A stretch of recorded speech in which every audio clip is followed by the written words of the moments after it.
ലോക്സഭാ തെരഞ്ഞെടുപ്പിലെ വിജയത്തിൽ അമിത ആത്മവിശ്വാസവും അമിത ആഹ്ലാദവും വേണ്ടെന്ന നിർദ്ദേശവുമായി കെപിസിസി നേതൃയോഗം കെ മുരളീധരൻ വിട്ടുനിന്നു. പ്രതിപക്ഷ നേതാവ് ഒരുക്കിയ വിരുന്നിൽ പങ്കെടുക്കാതെ രമേശ് ചെന്നിത്തല. ലോക്സഭാ തെരഞ്ഞെടുപ്പ് വിജയത്തിൽ അത്യാഹ്ലാദവും അമിത ആത്മവിശ്വാസവും വേണ്ടെന്ന നിലപാടിലാണ് കെപിസിസി വിശാല നേതൃയോഗം എത്തിച്ചേർന്നത്. തദ്ദേശ തെരഞ്ഞെടുപ്പിന് തയ്യാറാകാൻ കെപിസിസി നേതൃത്വം പ്രത്യേക കർമ്മ പദ്ധതി തയ്യാറാക്കി. ഇന്ന് നടന്ന കെപിസിസി UDF യോഗങ്ങളിൽ നിന്ന് കെ മുരളീധരൻ വിട്ടുനിന്നുകൊണ്ട് തന്റെ പ്രതിഷേധം അറിയിച്ചു.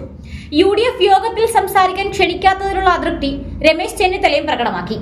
ലോക്സഭാ തെരഞ്ഞെടുപ്പ് ഫലത്തിന്റെ ആലസ്യത്തിലേക്ക് വീഴാതെ സംഘടനാ സംവിധാനം ശക്തിപ്പെടുത്തണമെന്നാണ് യോഗത്തിൽ വന്ന പൊതുവായ നിർദ്ദേശം. തദ്ദേശ തെരഞ്ഞെടുപ്പിലെ സ്ഥാനാർത്ഥി നിർണയത്തിൽ നേതാക്കളുടെ അനാവശ്യ ഇടപെടൽ ഉണ്ടാകരുതെന്ന കർശന നിർദ്ദേശവും യോഗം നേതാക്കൾക്ക് നൽകി.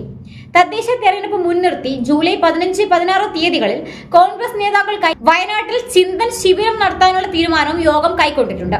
ഇതിനിടെ പാർട്ടി മുന്നണി യോഗങ്ങളിൽ തൽക്കാലം പങ്കെടുക്കില്ലെന്ന നിലപാടിൽ തന്നെ കെ മുരളീധരൻ ഉറച്ചുനിന്നു. തിരുവനന്തപുരത്തുണ്ടായിട്ടും യോഗത്തിൽ പങ്കെടുക്കാതിരുന്ന മുരളീധരന്റെ വീട്ടിലെത്തിയാണ് തൃശൂരിലെ തോൽവി അന്വേഷിക്കുന്ന കമ്മീഷൻ അംഗങ്ങൾ വിവരങ്ങൾ ചോദിച്ചറിഞ്ഞത്.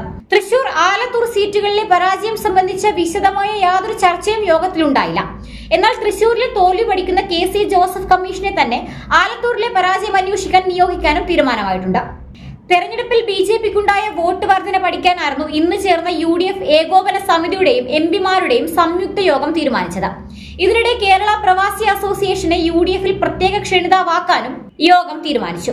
എന്നാൽ UDF യോഗത്തിൽ പങ്കെടുത്തെങ്കിലും സംസാരിക്കാൻ അവസരം ലഭിക്കാത്തതിൽ രമേശ് ചെന്നിത്തല അതൃപ്തി പ്രകടിപ്പിച്ചു. മുന്നണിയിലെ എല്ലാ ഘടകകക്ഷി നേതാക്കൾക്കും ഉൾപ്പെടെ അവസരം നൽകിയപ്പോഴാണ് മുൻ പ്രതിപക്ഷ നേതാവായിരുന്ന ചെന്നിത്തലയെ തഴഞ്ഞത്. ഇതിനുള്ള പ്രതിഷേധ സൂചകമായാണ് പ്രതിപക്ഷ നേതാവ് ഒരുക്കിയ വിരുന്നിൽ പങ്കെടുക്കാതെ ചെന്നിത്തല മടങ്ങിയത്.